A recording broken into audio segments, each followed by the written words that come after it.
السلام علیکم ورحمۃ اللہ وبرکاتہ نحمدہ ونصلی علی رسولہ الکریم اما بعد۔ الحمدللہ دعوت و تبلیغ کی یہ ہماری کلاس نمبر 14 ہے۔ اب آپ کے سامنے جو ٹاپک شروع کیا تھا وہ شرک کی وجوہات۔ ہمارے اس ملک کے اندر یا پوری دنیا کے اندر شرک جو پھیلتا ہے اس کی بڑی بڑی وجہ کیا ہوتی ہے، کن وجوہات سے شرک پھیلتا ہے، اس کا نمبر 1 یعنی جو پہلا حصہ تھا، پارٹ 1 تھا، وہ آپ کے سامنے میں ذکر کر چکا۔ اب پارٹ 2 آپ کے سامنے میں ذکر کروں گا انشاءاللہ۔ شرک کی وجوہات، اس کے اندر میں نے آپ کے سامنے کل ذکر کیا تھا نیک لوگوں کی شان میں غلو کرنا، نمبر 1۔ نمبر 2، نیک لوگوں کی تصویریں بنانا یا مجسمے بنانا، جس کو میں نے دلیلوں کے ساتھ آپ کے سامنے واضح کیا۔ آج پوائنٹ نمبر 3، تبرک۔ یہ ورڈ آپ نے بہت سنا ہوگا، تبرک۔ یہ بھی ایک بہت بڑی وجہ ہے شرک کی، تبرک۔ تبرک کہا کسے جاتا ہے تو تبرک کہتے ہیں برکت حاصل کرنا کسی چیز سے یا انسان سے، یعنی کسی انسان سے یا کسی چیز سے برکت حاصل کرنے کو تبرک کہا جاتا ہے۔ تبرک شریعت کے اندر 2 قسم کا ہوتا ہے، یا جو ہم دیکھتے ہیں تبرک 2 قسم کا ہوتا ہے۔ ایک تبرک مشروع یعنی جائز تبرک، جس کا مطلب کہ انسان نیکیوں سے، ایسی چیزوں سے جس کو شریعت نے نیک بتایا ہے، ان سے تبرک حاصل کرے۔ جیسے قرآن کو پڑھنا ہم تبرک مانتے ہیں کیونکہ اس سے برکت آتی ہے۔ حرم میں نماز پڑھنا 1,00,000 گنا ثواب بڑھ جاتا ہے تو ہم اسے برکت مانتے ہیں کیونکہ شریعت میں ثابت ہے۔ مسجد نبوی میں نماز پڑھنا برکت ہے کیونکہ ہم اس کے اندر برکت مانتے ہیں۔ تو تبرک کی 2 قسمیں ہیں۔ پہلی قسم جائز تبرک، یعنی وہ تبرک جس کو شریعت نے جائز قرار دیا۔ آپ آسان لفظوں میں ایسے سمجھ لیجئے، جس کی مثال قرآن کی تلاوت، حرم میں نماز پڑھنا،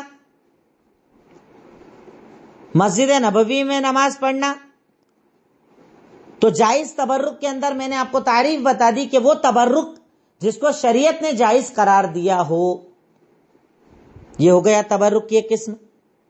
پر یہاں شرک کی بات چل رہی ہے تو شرک کے پھیلنے کی جو بڑی وجہ ہے وہ دوسرا تبرک، یعنی تبرک کی دوسری قسم، جسے کہا جاتا ہے ناجائز تبرک۔ ناجائز تبرک۔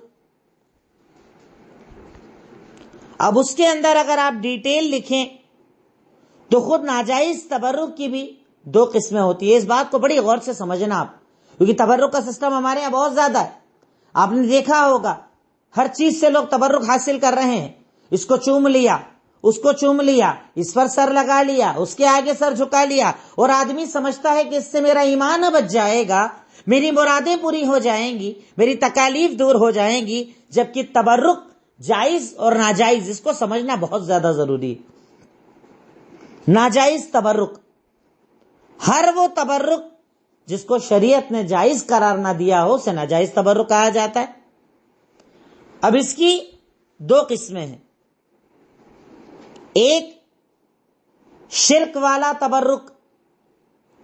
شرک والا تبرک کہ جس میں تبرک حاصل کرنے والا یہ عقیدہ رکھتا ہے کہ جس سے میں تبرک لے رہا ہوں وہ بالذات مجھے دینے والا ہے، یعنی خود دینے والا ہے۔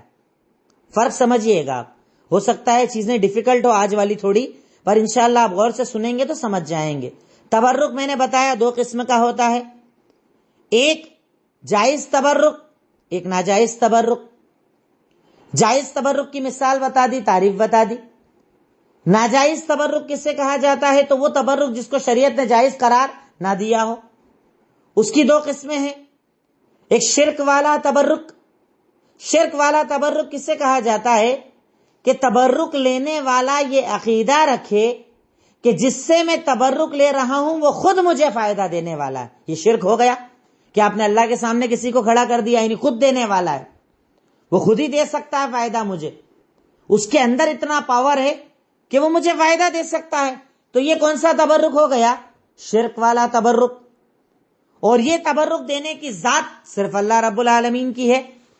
اللہ تعالیٰ اللہ کے نبی نے ارشاد فرمایا صحیح بخاری حدیث نمبر 3579، البرکت من اللہ، برکت تبرک کسی سے اگر لیا جا سکتا ہے تو وہ صرف اللہ سے. اس کے سوا بالذات یعنی اپنی ذات کے اندر کوئی یہ طاقت رکھے کہ وہ کسی کے لیے تبرک دینے والا ہو، وہ صرف اللہ کی ذات ہے. وہ جائز ہی نہیں کہ آپ کسی اور کے لیے کریں کہ وہ دینے والا، وہ عطا کرنے والا. جیسے مثال کے طور پر آدمی کسی جگہ پر اپنا سر رکھے اور کہے کہ یہ تو روزی دے سکتے ہیں، یہ تو کاروبار دے سکتے ہیں، یہ تو پریشانیاں دور کر سکتے ہیں، یہ تو ہر جگہ حاضر و ناظر ہیں، یہ تو ہر جگہ ہر ایک کی سن سکتے ہیں، یہ تو ہمارے دلوں کا حال جان سکتے ہیں. کوئی بھی مثال آپ لکھ لیجیے. اگر آپ نے کسی کی ذات کے اندر یہ پاور مان لیا کہ وہ خود دینے والا ہے تو یہ شرک والا تبرک ہو گیا کہ یہ خود دینے والا ہے، یہ خود عطا کرنے والا ہے. اور ایک ہوتا ہے دوسرے نمبر بدعت والا تبرک. بدعت والا تبرک اس کا مطلب کہ انسان اس میں تو یہ نہ مانے کہ یہ خود تبرک دینے والا ہے، پر تبرک اس کے ذریعے مانگے. آپ فرق سمجھیے گا دونوں میں. شرک کا مطلب، شرک والا تبرک کا مطلب کہ خود وہ دینے والا فائدہ، یعنی جو چاہے فائدہ دے دے، روزی دے دے، کاروبار دے دے، تو آپ چلے گئے اس کا تبرک حاصل کرنے. یہ شرک والا ہے. اور ایک بدعت والا کیا ہے کہ آپ یہ مانیں کہ وہ خود تو دینے والا نہیں ہے پر وہ ذریعہ ہے، وہی دلا سکتا ہے، وہی عطا کروا سکتا ہے، وہی ضرورتیں پوری کروا سکتا ہے.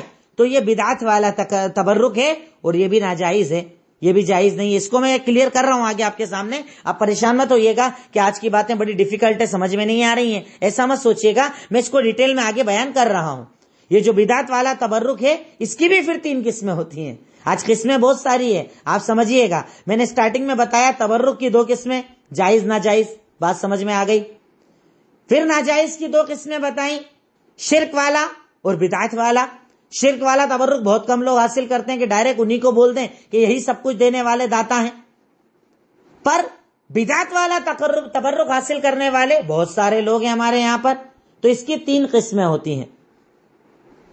اس کی خود اپنے آپ میں 3 قسمیں ہوتی ہیں. پہلی قسم اولیاء اور نیک لوگوں سے تبرک حاصل کرنا. اولیاء اور نیک لوگوں سے تبرک حاصل کرنا. اب آپ جانتے ہیں شریعت کے اندر صرف ایک ذات ہے اللہ کے نبی صلی اللہ علیہ وسلم کی جن کے جسم سے تبرک حاصل کیا جا سکتا تھا. ان کے بالوں سے تبرک لوگوں نے حاصل کیا، ان کے کپڑوں سے حاصل کیا، ان کے پسینے سے حاصل کیا. تو اس کائنات کے اندر اگر کوئی ذات ایسی ہے جنہیں شریعت مطہرہ نے بابرکت بنایا تھا کہ جن سے تبرک لیا جا سکتا ہے، وہ صرف ایک ذات تھی، محمد الرسول اللہ صلی اللہ علیہ وسلم کی ذات. ان کے بالوں سے، ان کے کپڑوں سے، ان کی ہر چیز سے لوگوں نے تبرک حاصل کیا، وہ جائز تبرک تھا. پر آپ کے علاوہ کوئی ایسے اولیاء نہیں، کوئی ایسے نیک لوگ نہیں جن سے آپ تبرک ویسا حاصل کر سکیں. آپ نے اس پوائنٹ کے اندر اگر دیکھا ہو تو ہمارے یہاں کچھ مہینے جب آتے ہیں، ان مہینوں کے اندر اللہ کے نبی صلی اللہ علیہ وسلم کے نام پر ان کے منہ مبارک لائے جاتے ہیں، لوگ انہیں دیکھنے جاتے ہیں. یہ اللہ کے نبی کے بال، یہ اللہ کے نبی کے کپڑے. ٹھیک ہے، اگر آپ کو یہ کنفرم پتا ہو کہ اللہ کے نبی صلی اللہ علیہ وسلم کے منہ مبارک ہیں تو بات الگ ہے، پر اس کی تحقیق کون کرے گا؟ کون جانتا ہے منہ مبارک کس کے ہیں؟ کون جانتا ہے یہ ثیاب یا کپڑے کن کے ہیں؟ جس کا جو دل چاہا بنایا اور بدعت کو سماج کے اندر عام کر دیا. اور لوگ جا رہے ہیں، مرد جا رہے ہیں، عورتیں جا رہی ہیں زیارت کرنے کے لیے، جبکہ آپ کو یہ پتا بھی نہیں ہے کہ منہ مبارک اللہ کے نبی صلی اللہ علیہ وسلم کے ہیں کہ نہیں ہیں. پر بہرکیف میرا ٹاپک یہ ہے کہ تبرک بدعی کی، بدعت والے تبرک کی 3 قسمیں ہیں. ایک اولیاء اور نیک لوگوں سے تبرک حاصل کرنا. اب اس کے اندر وہ ثابت ذات جن سے تبرک حاصل کیا جا سکتا ہے وہ صرف اللہ کے نبی کی ذات ہے، ان کے علاوہ کوئی نہیں. اب اس کی کچھ مثالیں آپ دیکھ لیں جو ہمارے یہاں لوگ کرتے ہیں اولیاء کے ساتھ. انہیں چھو کر تبرک لینا، ان کے کپڑوں کو چھو کر تبرک لینا. ان کو چھوتے نا کئی لوگ کہ بڑے ہیں، ہمارے بزرگ ہیں، اولیاء ہیں، تو ان کو چھو چھو کر چوم لیتے ہیں، تبرک مل گیا. ان کے کپڑوں کو چھو لیتے ہیں، کہتے ہیں تبرک مل گیا. ان کی قبروں کو چومتے ہیں اور کہتے ہیں تبرک ملتا ہے. برکت کی نگاہ سے، برکت کے نظریے سے قبروں کو چوما جاتا ہے، قبروں پر سر لگایا جاتا ہے، قبروں پر جسم لگایا جاتا ہے، ان کے ہاتھ، ان کے کپڑوں کو چھو کر تبرک حاصل کیا جاتا ہے. پر یہ تبرک اگر کسی کے لیے جائز ہے تو وہ صرف اللہ کے نبی صلی اللہ علیہ وسلم کے لیے. ان کے علاوہ کوئی کائنات میں ذات ایسی نہیں کہ جن کے لیے اللہ رب العالمین نے اس تبرک کو جائز قرار دیا ہو. یہ تبرک صرف میرے اور آپ کے نبی محمد الرسول اللہ صلی اللہ علیہ وسلم کے ساتھ خاص ہے. نمبر 2 قسم، دوسرے نمبر کی قسم تبرک کی، بدعی کی، بدعت والے تبرک کی. ایسی جگہ اور ایسے مقام سے تبرک حاصل کرنا جس کے بارے میں دلیل موجود نہ ہو. ایسی جگہ، ایسا مقام، وہاں سے تبرک حاصل کرنا جس کے بارے میں دلیل موجود نہ ہو. وہ بھی آپ نے اچھی طرح دیکھا ہے. لوگ جاتے ہیں ہمارے یہاں فلاں شہر تبرک حاصل کرنے، یہ شریف، وہ شریف، شہروں کے آگے شریف لگا دیا گیا، اور ان شہروں کی طرف جاتے ہیں ثواب حاصل کرنے کے لیے. جبکہ آپ اس سلسلے کے اندر ایک حدیث کو اگر پڑھ لیں اور سن لیں تو آپ کو پتا چلے گا کہ ہم کیوں اتنا ڈیٹیل کے اندر ان باتوں کو کر رہے ہیں. کہ لوگ کھلی حدیثوں کے آ جانے کے بعد شریعت کے منکر بنے بیٹھے ہیں اور سمجھ نہیں پا رہے ہیں کیا حلال اور کیا حرام. ایسی جگہ اور ایسے مقام سے تبرک حاصل کرنا جس کے بارے میں دلیل موجود نہ ہو.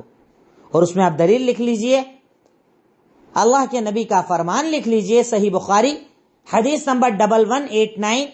آپ نے ارشاد فرمایا لا تشد الرحال الا الى 3 مساجد. 3 مسجدوں کے علاوہ کہیں بھی ثواب کی نظر سے سفر کرنا جائز نہیں ہے. کلیئر حدیث موجود ہے. ثواب کی نیت سے صرف 3 جگہ آپ سفر کر کے جا سکتے ہیں، مسجد حرام، مسجد اقصی، مسجد نبوی. ان 3 جگہوں کے علاوہ ثواب کی نیت سے سفر جائز نہیں ہے. ہمارے یہاں لوگ تبرک حاصل کرنے شہروں کی طرف جاتے ہیں، یہ فلاں شریف، وہ فلاں شریف، وہ فلاں شریف، کتنے شریف بنا دیے، اور وہاں جگہوں سے تبرک حاصل کیا جا رہا ہے، شہروں سے تبرک حاصل کیا جا رہا ہے. کیا یہ جائز ہے؟ ناجائز. کھلی دلیل میں نے آپ کے سامنے رکھ دی کہ اللہ کے نبی صلی اللہ علیہ وسلم اسے ناجائز قرار دیا. جگہوں سے تبرک، اس میں آپ چاہیں تو وہ بھی دیکھ لیں کہ بہت ساری ایسی جگہیں ہمارے یہاں قبروں کے تعلق سے بنا دی گئی جن کی دیواروں کو لوگ چھو کر تبرک حاصل کرتے ہیں، جن کی جالیوں کو چھو کر تبرک حاصل کرتے ہیں، اور یہ سارا تبرک شریعت کے اندر جائز نہیں ہے. تیسرا تبرک، ایسی جگہوں سے تبرک حاصل کرنا جس کے بارے میں دلیل ہو، مطلب وہاں جانے کی دلیل تو موجود ہو پر تبرک کی دلیل موجود نہ ہو. یہ بھی ہمارے مسلمانوں کی عام تھنکنگ ہے. آپ سمجھیے گا فرق، اور اگر کچھ کنفیوژن ہو تو اینڈ میں آپ پوچھ بھی سکتے ہیں انشاءاللہ درس کے بعد مجھ سے. بہت ساری آج ڈیٹیل والی باتیں میں آپ کے سامنے کر رہا ہوں. میں نے آپ کو بدعت والے تبرک میں بتایا لوگوں کا تبرک، یعنی کسی اولیاء سے، صالحین سے تبرک حاصل کرنا. دوسرا بتایا ایسی جگہ اور ایسے مقام سے تبرک حاصل کرنا جس کے بارے میں دلیل موجود نہ ہو. تیسرا ایسی جگہ سے تبرک حاصل کرنا جس کے بارے میں دلیل تو ہو پر تبرک کی دلیل نہ ہو. یعنی وہ جگہ مشہور ہے، اس جگہ کا شریعت میں ذکر ہے، اس چیز کا ذکر ہے، پر شریعت نے یہ نہیں بولا کہ اس سے تبرک لینے لگ جاؤ، اس کو چومنے لگ جاؤ، اس کو چھونے لگ جاؤ اور اس سے تبرک مل جائے گا. فرق انشاءاللہ مجھے لگتا ہے آپ سمجھ گئے ہوں گے کہ ایسی جگہ اور مقام جس کے بارے میں دلیل موجود نہ ہو، وہاں سے تبرک لینا ناجائز. ایسی جگہ، ایسا مقام یا ایسی چیز کے جس کے بارے میں دلیل تو ہو پر تبرک کی دلیل نہ ہو، اس سے تبرک حاصل کرنا یہ بھی قطعاً جائز ایک مسلمان کے لیے نہیں ہے۔ اس کی آپ مثال لکھ سکتے ہیں مکہ شہر سے تبرک۔ ہمارے یہاں لوگ جاتے ہیں نا مکہ کے اندر، تبرک حاصل کر لیتے ہیں کسی بھی چیز سے۔ مدینہ جاتے ہیں، مدینہ سے تبرک، مسجد نبوی کے پلر کو چوم رہے ہیں، دروازوں کو چوم رہے ہیں۔ ابھی پلر بنانے والے کون؟ کب کا یہ آرکیٹیکچر ہے؟ کب کا یہ بنایا گیا ہے؟ غزوہ احد کی جگہ پر جا رہے ہیں، اس جگہ کو چوم رہے ہیں، مٹی بھر کر لے آتے ہیں، کسی بھی چیز سے تبرک حاصل کر رہے ہیں، گرچہ وہ شریعت میں اس کا ذکر موجود ہو۔ مسجد نبوی کا ذکر موجود ہے، مسجد حرام کا ذکر موجود ہے، احد کا ذکر موجود ہے، بدر کا ذکر موجود ہے، خندق کا ذکر موجود ہے۔ تو اس کا مطلب یہ نہیں ہے کہ آپ اس جگہ سے تبرک حاصل کرنے لگ جائیں، کیونکہ شریعت نے اس کا حکم نہیں دیا ہے۔ اور اس میں آپ ایک دلیل چاہیں تو لکھ لیں تاکہ بات اور زیادہ آپ کے سامنے کلیئر ہو جائے، اور زیادہ بات آپ کو انشاءاللہ سمجھ میں آ جائے۔ صحیح بخاری حدیث نمبر 1597، حضرت عمر ابن خطاب رضی اللہ تعالی عنہ، ہم حجر اسود کو چومتے ہیں؟ ہاں چومتے ہیں، کیونکہ تبرک ہے بھئی، ہے نا؟ پر کیوں چومتے ہیں؟ کیونکہ اللہ کے نبی نے چوما ہے۔ ہم یہ نہیں مانتے اس پتھر کے اندر کوئی خاصیت ہے، ہم یہ نہیں مانتے اس پتھر کے اندر کوئی اسپیشلٹیز ہے، کوئی خاصیت ہے، پر ہے تو کہاں سے ہے؟ وہ صرف اللہ تعالیٰ کے بتانے سے۔ اللہ کے نبی نے کیا مطلب بات ختم۔ ہم چیزوں میں نہیں مانتے، ہم اللہ کے نبی کے قول میں مانتے۔ فرق سمجھیے گا آپ۔ حضرت عمر ابن خطاب حجر اسود کے سامنے آتے ہیں اور کیا کہتے ہیں؟ انی لعالم انک حجر لا تضر ولا تنفع ولولا انی رأیت رسول اللہ صلی اللہ علیہ وسلم یقبلک ما قبلتک۔ کیا کہہ رہے ہیں حجر اسود کو کہ حجر اسود سن، تو صرف ایک پتھر ہے، اس سے زیادہ کچھ نہیں، تجھے چومنے سے میرا فائدہ نہیں اور نہ چوموں تو میرا نقصان نہیں، یعنی تو مجھے فائدہ نقصان نہیں دے سکتا، میں تبرک حاصل نہیں کر رہا ہوں، میں تجھ سے تبرک حاصل نہیں کر رہا ہوں، سن، تو صرف ایک پتھر ہے، نہ فائدہ دے سکتا نہ نقصان دے سکتا۔ اگر میں نے اللہ کے نبی کو تجھے چومتے ہوئے نہ دیکھا ہوتا تو میں تجھے کبھی نہ چومتا۔ یہ عقیدہ ہوتا ہے ایک مومن کا کہ وہ چیزوں سے تبرک حاصل نہیں کرتا کہ اللہ کے نبی نے حجر اسود بتا دیا، مطلب میں اس کو چھو لوں گا تو تبرک آ جائے گا۔ کپڑوں پر لوگ چھونے کے بعد کپڑوں پر لگاتے ہیں، سامان پر لگاتے ہیں۔ آپ نے دیکھا ہوگا حج اور عمرہ کرنے گئے ہوں گے، عجیب سا لوگوں کا عقیدہ ہے، اور خاص طور پر ہمارے یہاں والوں کا، عام لوگوں کا نہیں، ہمارے یہاں والوں کا، ہر چیز سے تبرک۔ کعبہ کے غلاف کاٹ کے لے آتے ہیں، کعبہ کی دیواروں سے، یعنی حج جو بھائی ملتزم بتایا کہ وہاں چپک کر دعا مانگو تو اس کو چومنا شروع کر دیں گے، ہر چیز کو چومنا شروع کر دیں گے، مقام ابراہیم کو چومنا شروع کر دیں گے، کیونکہ ہمارے یہاں پر بچپن سے لوگوں نے یہ دیکھا ہے کہ چیزوں میں تبرک ہوتا ہے، اور یہ تبرک بدعت ہے، یہ تبرک آپ کو شرک تک لے جانے والا ہے۔ اسی لیے شریعت مطہرہ نے بار بار ان چیزوں سے روکا کہ آپ ایسا عمل کریں، اور اسی لیے صحابہ کرام حجر اسود کو چومتے تھے تو یہ بول کر کے تو صرف ایک پتھر ہے، جس چیز کو چومنے کا حکم سے چومتے، جسے چھونے کا حکم سے چھوتے، اور جس کو چھونے کا حکم سے چھوتے بھی نہیں تھے۔ یہ صحابہ کرام کا اصول تھا، یہ صحابہ کرام کا طریقہ تھا۔ آج مقام ابراہیم کو لوگ جا کر چومتے ہیں، منع کرو تو بولتے ہیں ارے یہ تو وہابی ہیں سارے، منع کرتے ہیں۔ میں آپ کو دلیل بتا دوں کہ ایک بہت بڑے صحابی عبداللہ ابن زبیر رضی اللہ تعالی عنہ، صحابی کا عمل ہے یہ، کسی مولوی عالم کا نہیں، جس کو مصنف عبد الرزاق کے اندر حدیث نمبر 8958 کے اندر ذکر کیا گیا ہے۔ صرف ایک مثال اور لکھ لیجئے آپ، حجر اسود کی تو آپ نے لکھ لی، دوسری لکھ لیجئے، کیونکہ لوگ بڑا انکار کرتے ہیں، بڑے ناراض ہوتے ہیں جب ان کو یہ چیزیں سمجھائی جائے۔ مشہور صحابی عبداللہ ابن زبیر رضی اللہ تعالی عنہ، مصنف عبد الرزاق، یہ بھی حدیث کی کتاب ہے، اس کے اندر روایت ہے حدیث نمبر 8958 کہ عبداللہ بن زبیر رضی اللہ تعالی عنہ اگر کوئی مقام ابراہیم کو چھوتا تھا تو منع کرتے تھے، بولے تم کو اس کا حکم نہیں ہے، صرف نماز پڑھنے کا حکم ہے یہاں پر۔ دیکھیے کتنی بڑی بات ہے۔ آج مولوی لوگ وہاں کھڑے ہو کر روکتے ہیں تو انہیں گالیاں دیتے ہیں لوگ، برا بلا کہتے ہیں لوگ۔ کیا کہو گے عبداللہ ابن زبیر رضی اللہ تعالیٰ عنہ کو کہ صحابی رسول ہیں، اور مقام ابراہیم کو آج آپ نے دیکھا ہوگا کعبہ کے پاس میں گولڈن کلر کا پلر جیسا نظر آتا ہے، اس میں وہ پتھر ہے جس پر حضرت ابراہیم نے کھڑے ہو کر کعبہ کو بنایا تھا۔ شریعت نے حکم دیا وہاں پر نماز پڑھو طواف کے بعد۔ اب لوگ کیا کرتے ہیں، اس کانچ کے اس جگہ کو چومتے ہیں، ہاتھ لگاتے ہیں، برکت سمجھتے ہیں۔ عبداللہ ابن زبیر منع کرتے تھے، تمہیں یہ کرنے کا حکم نہیں ہے، یہ عمل مت کرو، یہ عمل کرنا حرام ہے، یہ عمل کرنا غلط ہے۔ کون روک رہے ہیں؟ صحابی روک رہے ہیں، کیونکہ صحابہ کرام سمجھتے تھے کہ برکت چیزوں سے حاصل نہیں ہوتی ہے۔ وہ سمجھایا کرتے تھے کہ یہ عمل نہ کرو، یہ عمل کرنا غلط ہے۔ تو اب میں سمجھتا ہوں کہ برکت، تبرک کا آج مطلب آپ کو سمجھ میں آ گیا ہوگا۔ اس ورڈ کو آپ نے بہت سنا ہوگا، تبرک تبرک تبرک۔ تو تبرک کہا جاتا ہے کسی سے برکت حاصل کرنا۔ جائز ناجائز بتا دیا، ناجائز کی 2 قسمیں، شرک والا بدعت والا بتا دیا۔ شرک والا لوگ کم کرتے ہیں پر بدعت والا بہت کرتے ہیں، اس لیے بدعت کو اور ڈیٹیل میں بتا دیا کہ اس کی بھی 3 قسمیں ہیں۔ لوگوں سے تبرک حاصل کرنا، اولیاء سے، صالحین سے، یا ایسی جگہوں سے جن کا ذکر ہی موجود نہ ہو، یا ایسی جگہوں سے کہ جن کا ذکر تو ہو پر ایسا کرنے کا حکم موجود نہ ہو۔ میں سمجھتا ہوں انشاءاللہ بہت زیادہ باتیں کلیئر آپ کے سامنے تبرک کے تعلق سے ہو گئی۔ نمبر 4، قبروں کو اونچا کرنا۔ قبروں کو، یعنی نمبر 4 پر یہ ہمارا جو ٹاپک چل رہا ہے، شرک کی وجوہات۔ شرک کی چوتھی وجہ ہے قبر پرستی۔ قبر پرستی یہ ایک بہت بڑی وجہ ہے ہماری اس امت کے اندر آئے ہوئے شرک کی۔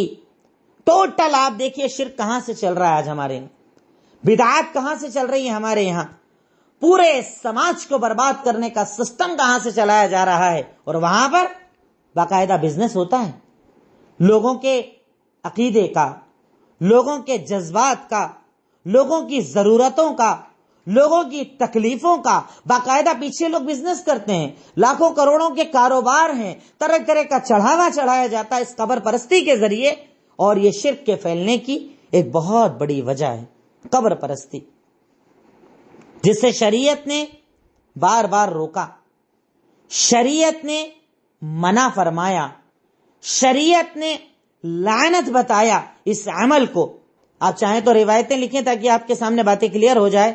صحیح مسلم حدیث نمبر 532، صحیح مسلم حدیث نمبر 532، اللہ کے نبی کا فرمان، آپ نے ارشاد فرمایا، الا وان من كان قبلكم كانوا يتخذون قبور انبیائهم وصالحیهم مساجد۔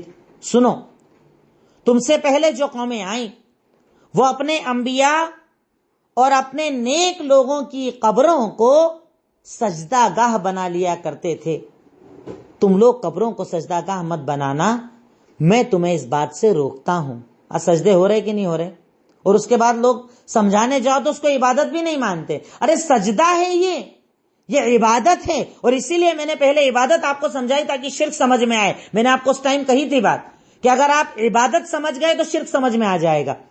اب لوگ سجدہ کریں اور یہ کہیں کہ سجدہ عبادت نہیں، تو انشاءاللہ آپ ان کو سمجھا پائیں گے کہ سجدہ عبادت ہے، کیونکہ عبادت صرف نماز پڑھنے کا نام نہیں، ہر وہ عمل جو صرف اللہ کے لیے ہونا چاہیے اگر اسے بھی غیر اللہ کے نام کیا جائے تو وہ شرک ہوتا ہے۔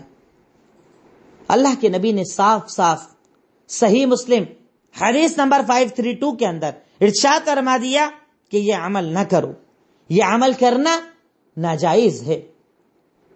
وہ دوسری دلیل اسی کے اندر آپ لکھ لیجئے، مسند احمد حدیث نمبر 3609، مسند احمد حدیث نمبر 3609، اللہ کے نبی نے ارشاد فرمایا، ان من شرار الناس من تدرکہ الساعہ وہم احیاء۔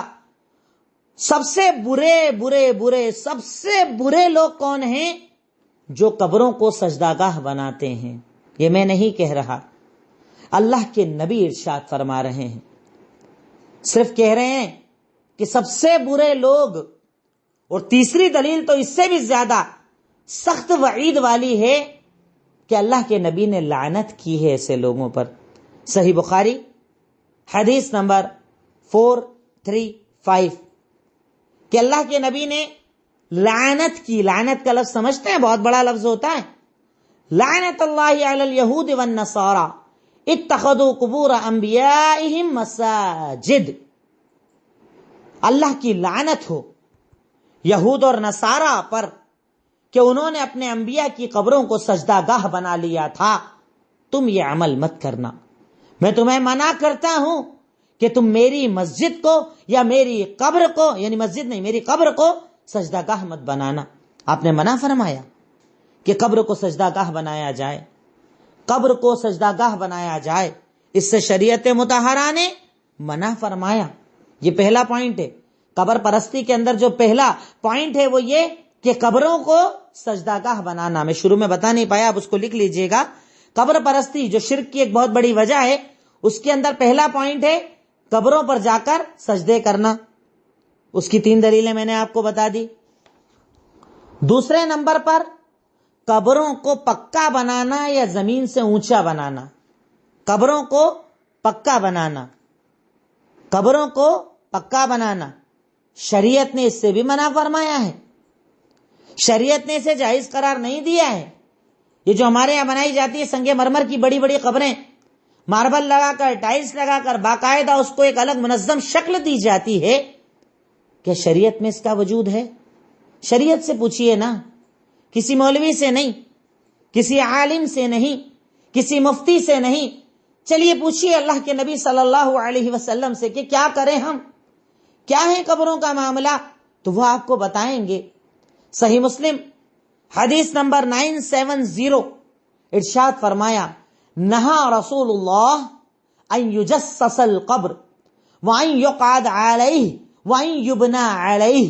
اللہ کے نبی نے منع فرمایا کہ قبروں کو پکا بنایا جائے، قبروں پر بیٹھا جائے، یا قبروں پر بنیادیں بنائی جائیں، مطلب باقاعدہ کمرے بنائے جائیں. اس سے منع کیا اللہ کے نبی نے.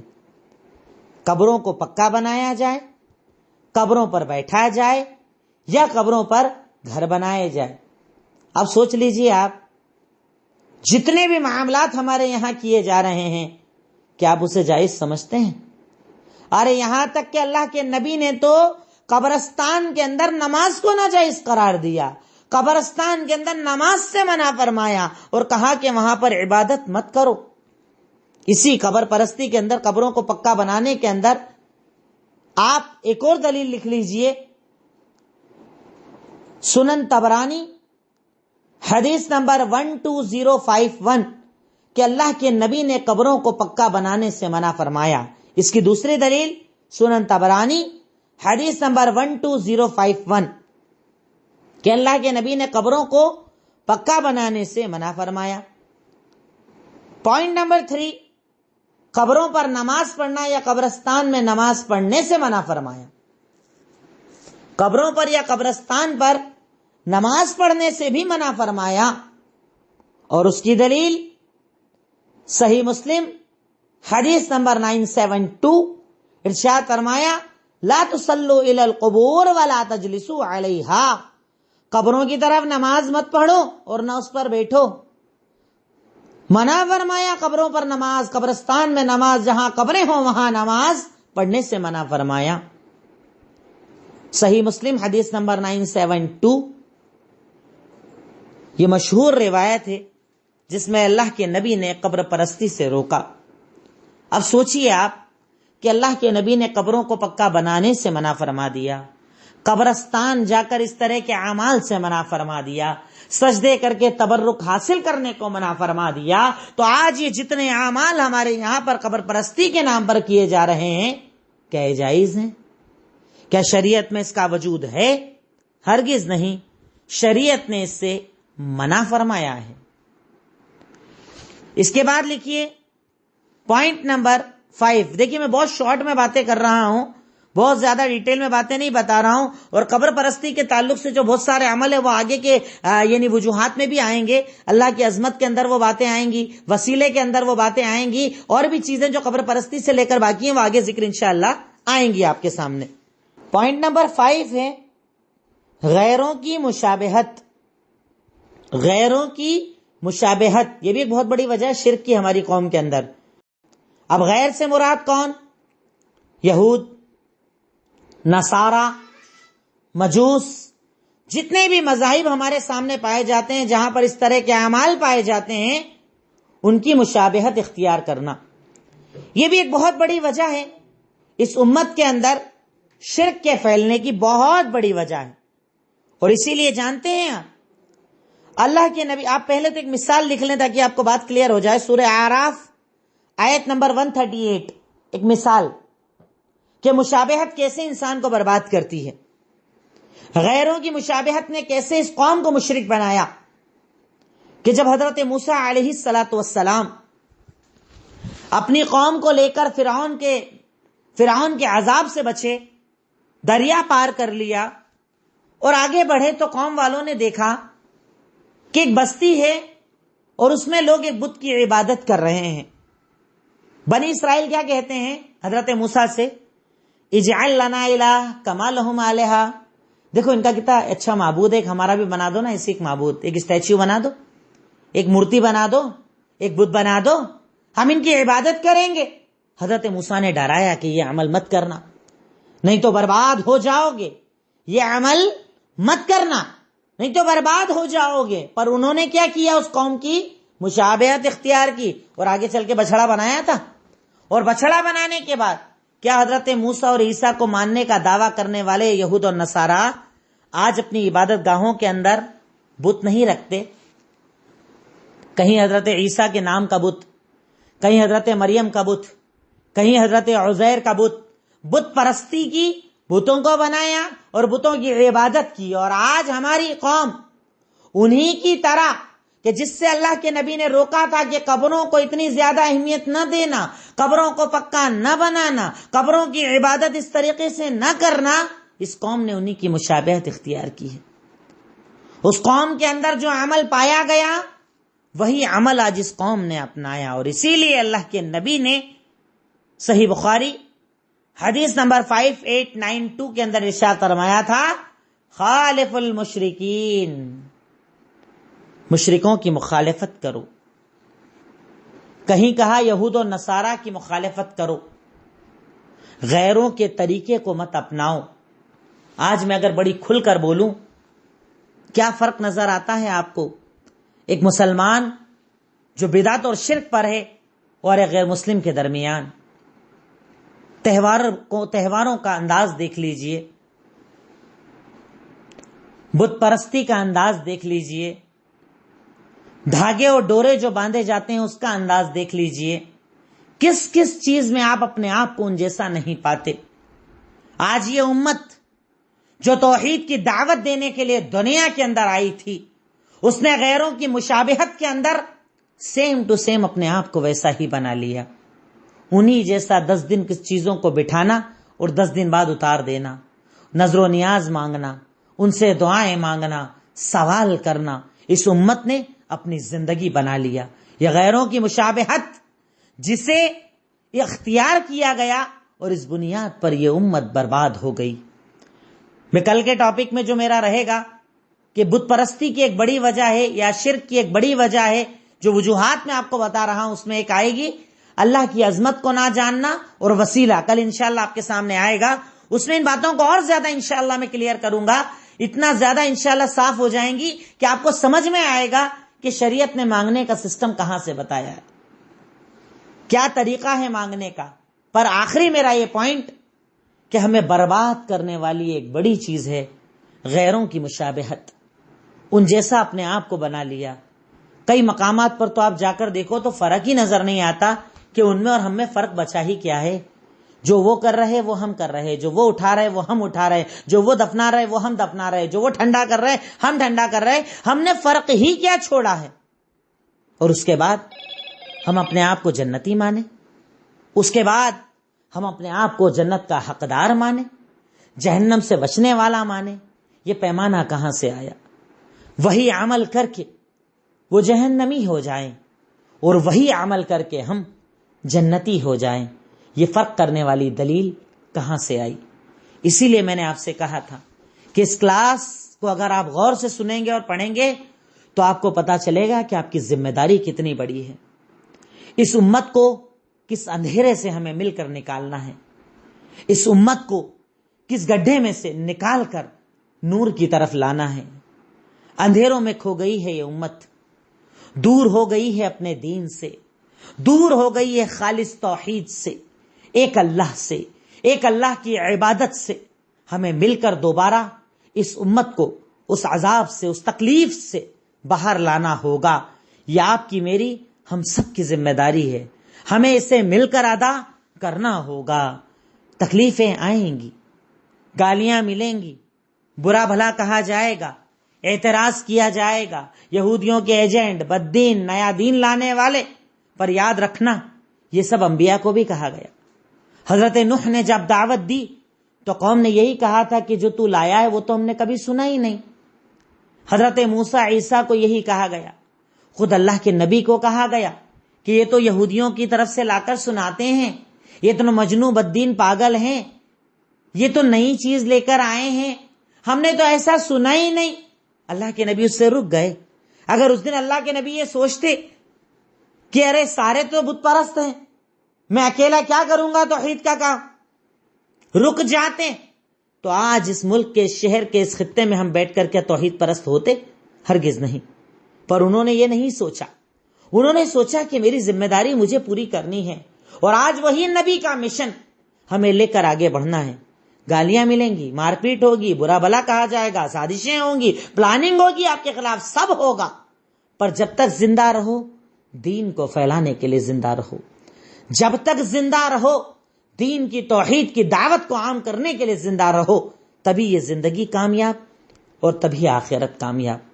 آخر میں اللہ تعالیٰ سے دعا ہے، اے الہی، اے مولا، اے رب العالمین، تو ہمیں کہنے سننے سے زیادہ عمل کرنے کی توفیق عطا فرما دے۔ اے اللہ، اس شرک کو سمجھ کر ہمیں لوگوں کو اس شرک سے روکنے کی توفیق عطا فرما دے۔ اے اللہ، تو ہمیں مل کر اس مشن کو آگے بڑھانے کی توفیق عطا فرما دے۔ اے اللہ، جب اس مشن پر ہم چلیں گے، راستے میں تکلیفیں آئیں گی، رشتہ دار دور ہو جائیں گے، تعلقات ٹوٹ جائیں گے، تو ہمیں اپنی طرف سے طاقت عطا کرنا کہ ہم تیرے دین کی دعوت کو غیروں تک بھی اور اپنوں تک بھی پہنچا سکیں۔ وآخر الدعوانا ان الحمدللہ رب العالمین۔ السلام علیکم ورحمۃ اللہ وبرکاتہ۔